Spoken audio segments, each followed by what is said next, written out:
but you can only go where the tracks go.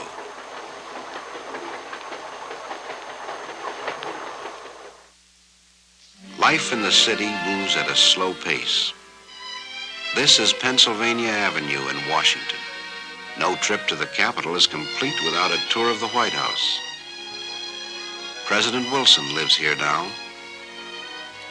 The East Room, with its chandeliers and shiny floors.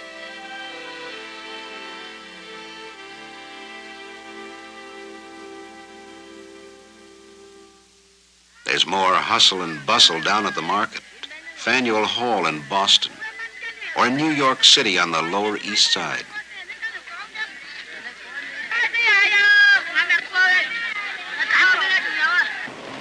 Always plenty to do and see in the big town. Ride the elevated train all the way from the Battery far uptown.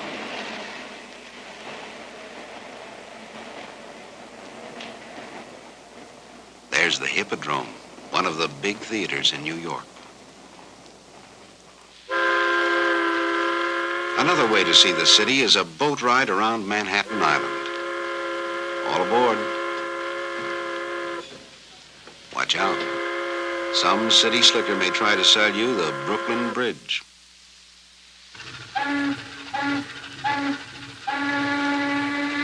We're passing the Battery with its famous aquarium. There's a Navy cruiser at anchor.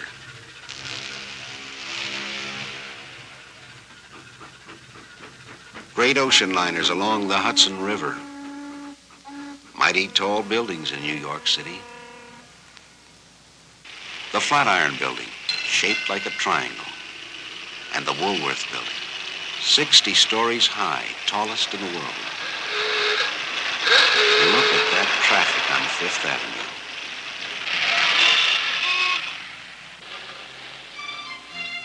Kind of peaceful over on Riverside Drive. Grant's Tomb, always one of the favorite sights to see. Sunday in Central Park.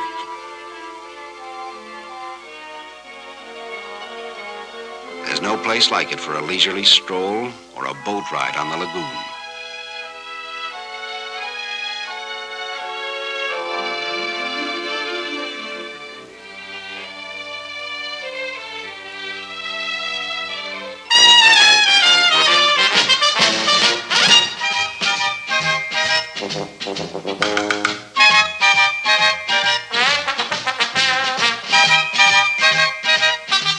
Thrills and spills at Coney Island.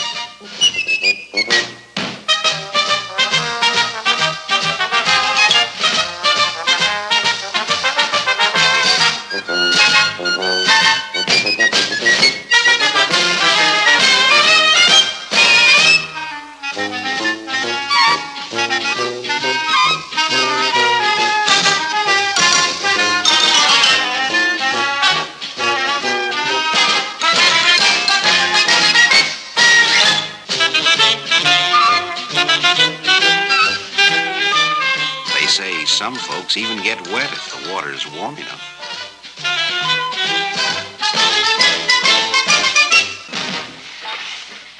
And where do we go on vacation once a year? Atlantic City, of course. No, that's not a real elephant. It's a hotel at the end of the boardwalk.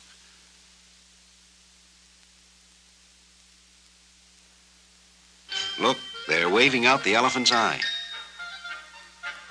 The Atlantic Ocean, and a few hardy acrobats.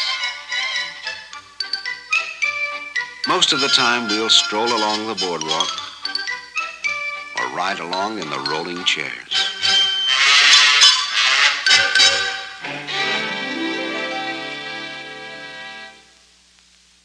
Pretty Park. This is Belle Isle near Detroit, with lagoons for a quiet afternoon ride in a canoe. If you don't mind the crowds. Some like to dance, while others gather around the piano to listen. In the winter, the adventurous go ice skating. It's easy if you know how.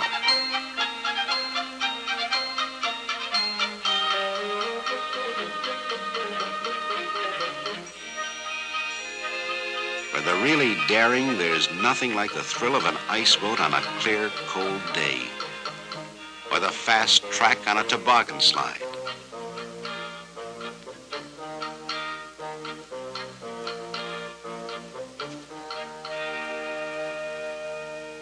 And there's plenty of speed at an auto race once they get going.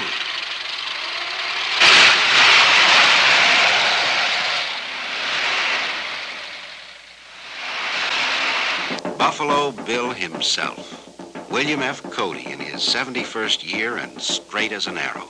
It's 1916, and he's out on tour with his circus again. Indian war dances and bucking broncos.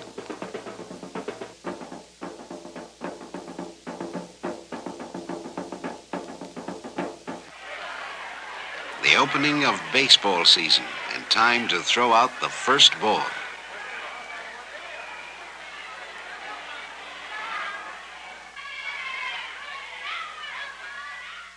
Snapshots of other people we know.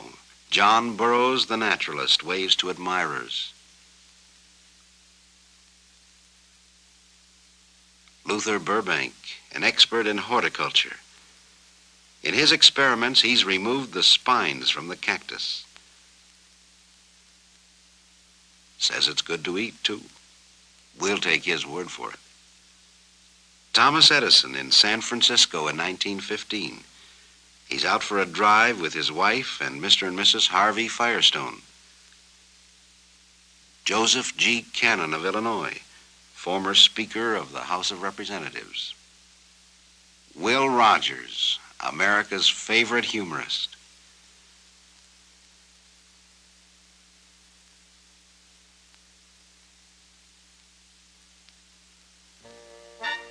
Out west, a few hardy souls visit Glacier National Park.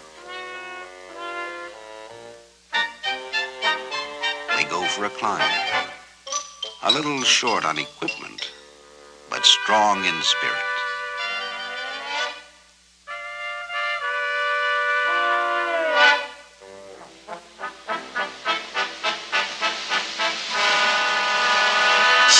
The view is worth the effort, so they say.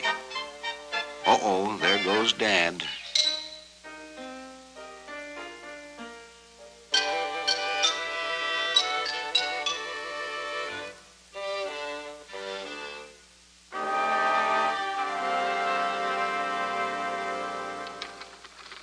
It's not all play.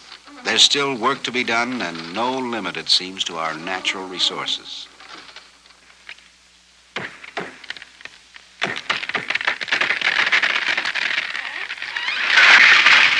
The cameraman can't resist his little joke. You see a lot of women in the factories now. These girls are making footballs.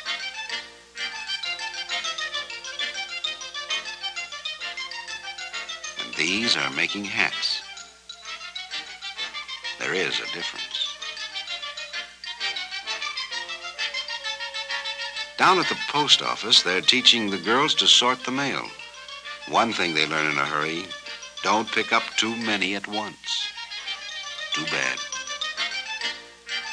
Here's a clean place for women to work, and steady, too.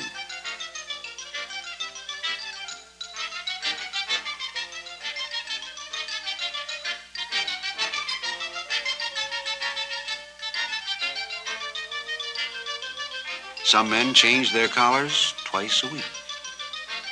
Machines do more and more of the hard work these days.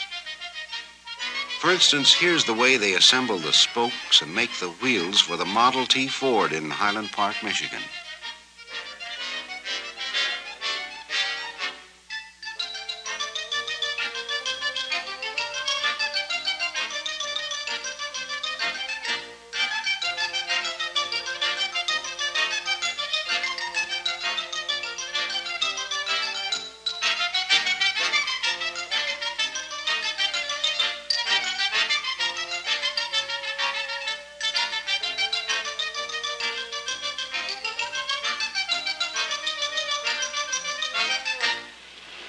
The 8-hour workday ends and the men go home, mostly by trolley. Not many can afford to buy a car of their own yet.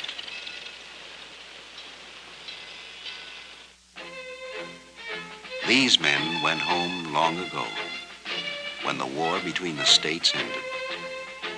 But the hardy survivors, both blue and gray, still meet together once a year to renew old acquaintance. It's 1917, and they're camped at Vicksburg, Mississippi. What memories they must have. They have fought their war. While these raw recruits at Camp Custer in Michigan are being trained to fight another war.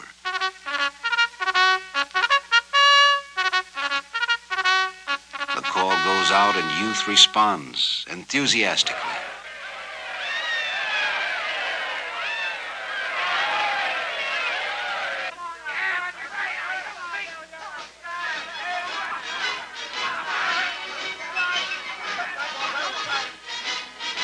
How can they know what lies ahead?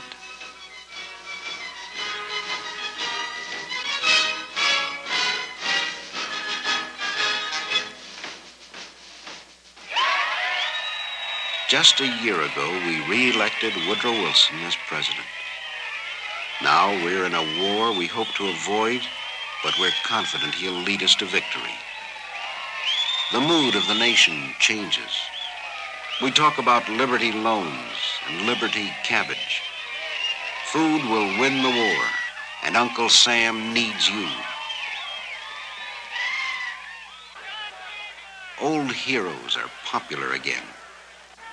Here's Theodore Roosevelt, surrounded by crowds wherever he goes. Everything's just bully. And there's a parade in every city and town.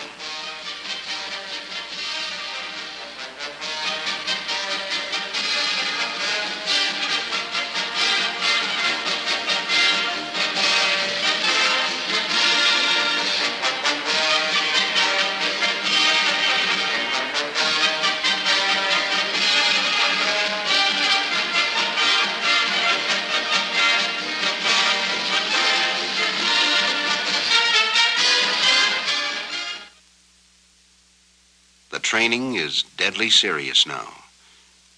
And we're learning to pronounce names of places we've never heard of before. The Argonne, Belleau Woods, and Chateau Thierry. Our factories convert to the production of engines and arms. These are the famous Liberty engines. She's doing her bit. Here's a certificate for buying $500 worth of Liberty bonds. Henry Ford receives a Navy contract to build Eagle boats. Here he is in Washington with Josephus Daniels, Secretary of the Navy. Using the technique of the automobile assembly line, the hulls of Eagle boats are riveted together at Ford's new River Rouge plant.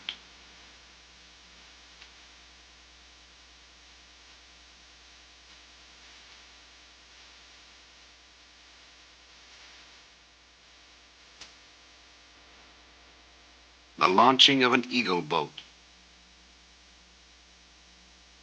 Sleek and fast, built for anti-submarine warfare.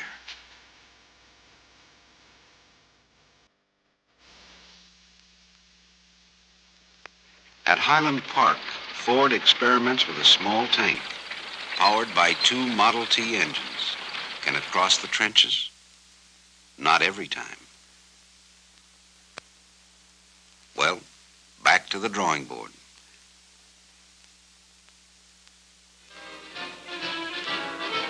The city of Detroit turns out to say goodbye and good luck to those who go to fight in foreign fields.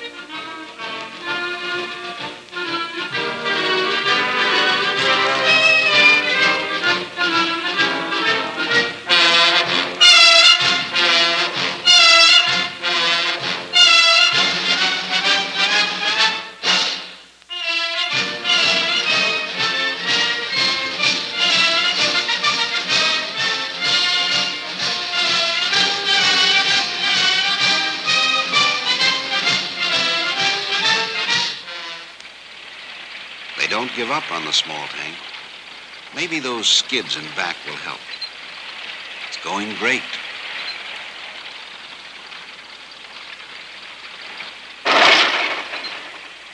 Too bad.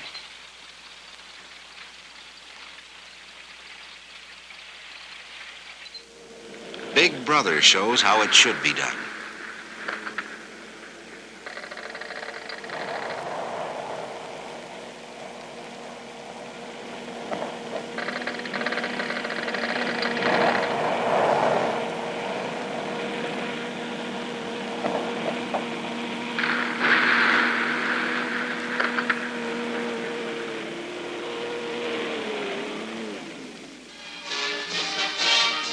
At Highland Park, the men turn out for a patriotic parade and rally.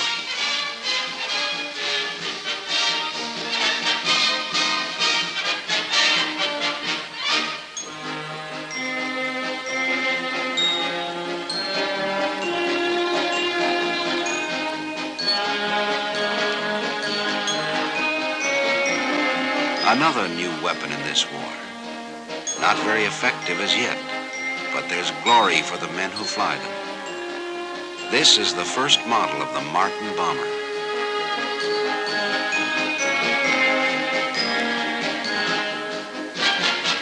Eddie Rickenbacker, America's flying ace, comes home to encourage more plane production. Here's how they manufacture Curtiss H-type flying boats.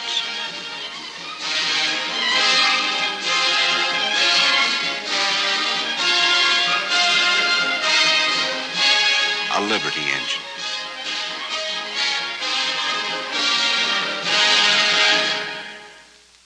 The faces of America at war.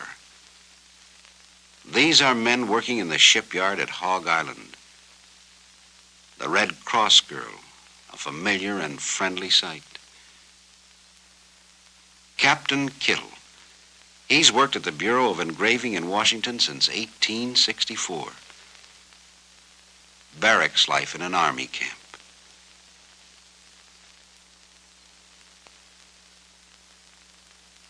More and more troop trains head for points of embarkation.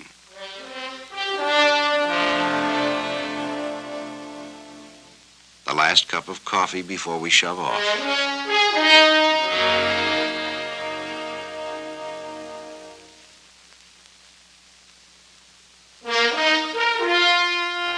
A sobering moment. But we won't come back till it's over there.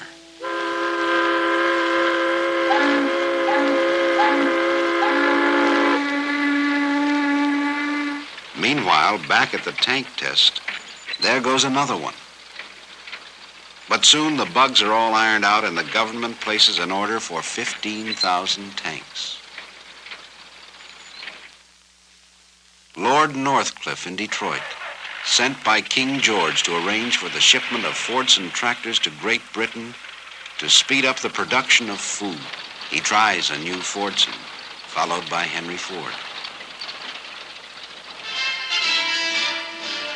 Parades and more parades to keep the home fires burning.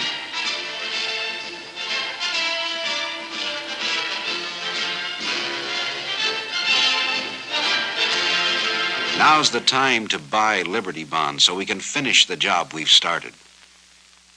Keep buying them, mister. And then it's over.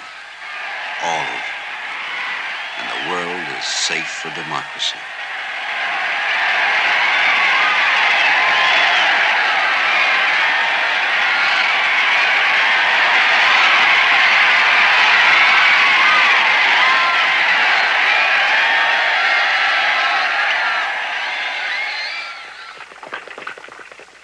One more parade in Washington. There's President Harding and General Blackjack Pershing. They're marching to Arlington Cemetery to bury the unknown soldier. Lots of changes around the country now. Seems like everyone's on the move. But we've got to do something about those roads.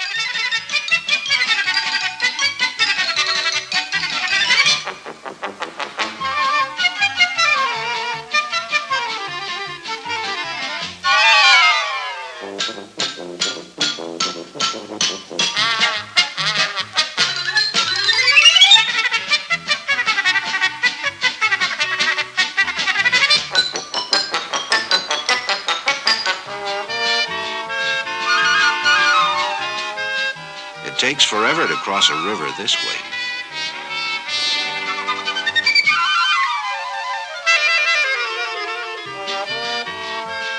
We begin to build new roads as fast as we can.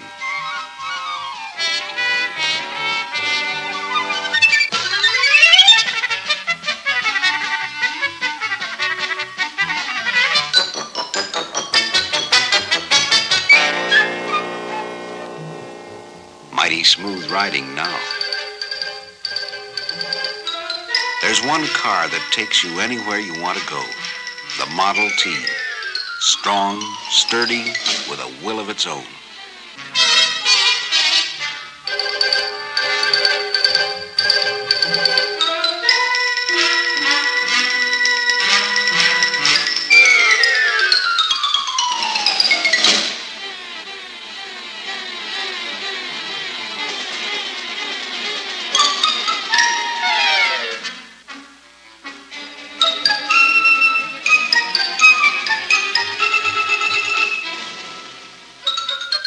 Here's how they put them together at the Highland Park plant.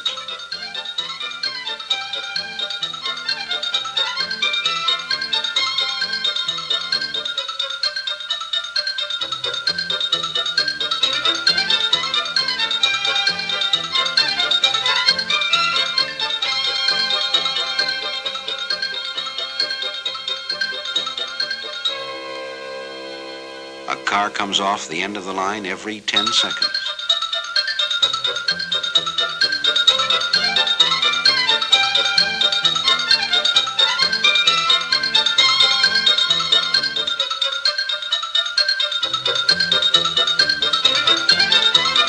Dealers sell them in just about every town in the land.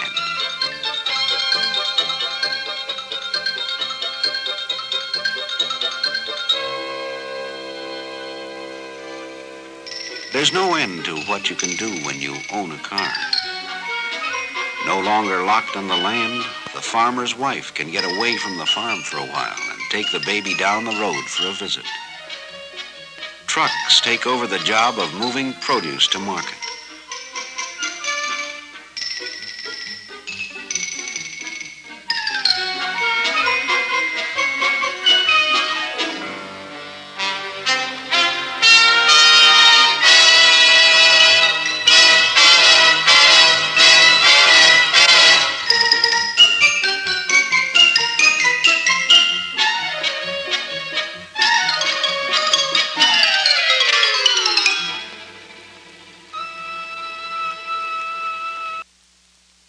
The Sunday afternoon drive becomes a national habit.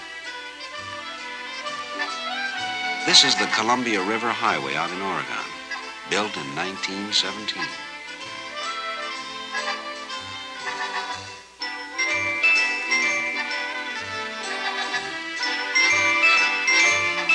Magnificent sights to see in America, and a car's the way to get there.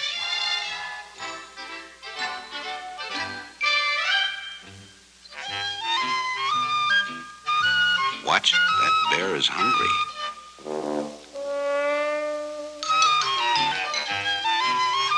For a real vacation, nothing beats a camping trip.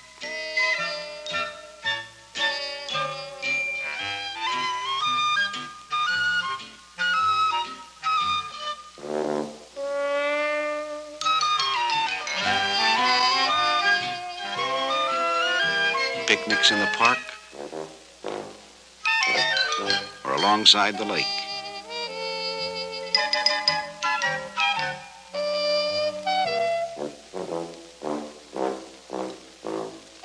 You can even sleep in a car if you want. Henry Ford and his friends go camping in style. President Harding arrives to pay a Sunday visit while they're in the Great Smoky Mountains. Here he is with Harvey Firestone.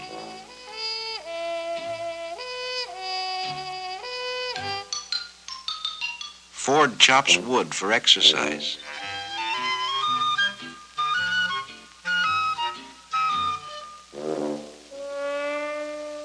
While Thomas Edison takes a snooze.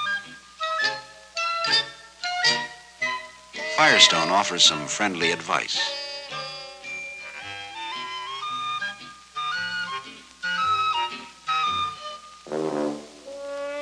The president takes a turn with the axe.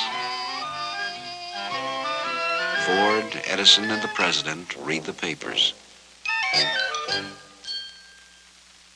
One way to keep them down on the farm, buy a tractor.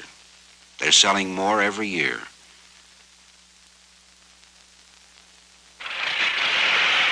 Modern equipment speeds up the work, makes it easier and more efficient, too.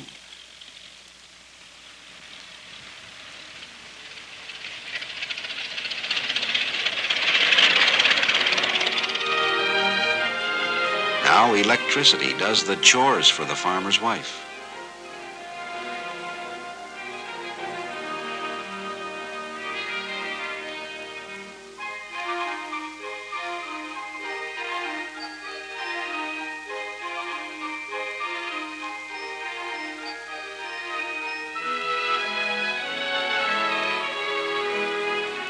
And running water wherever you want it.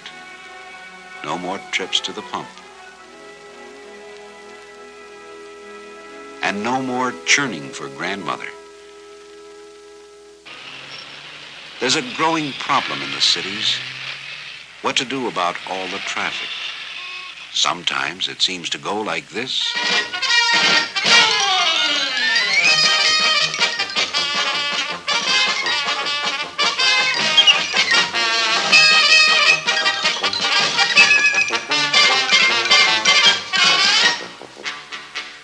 And there's a parking problem, even in small towns. The policeman has a new responsibility, directing traffic.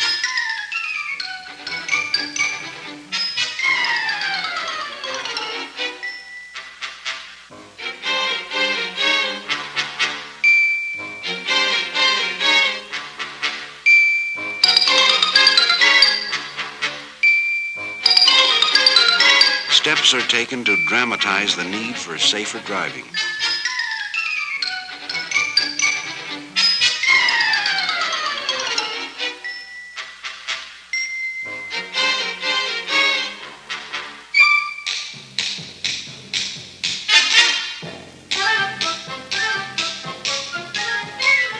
Special motion pictures show what can happen when we're not alert.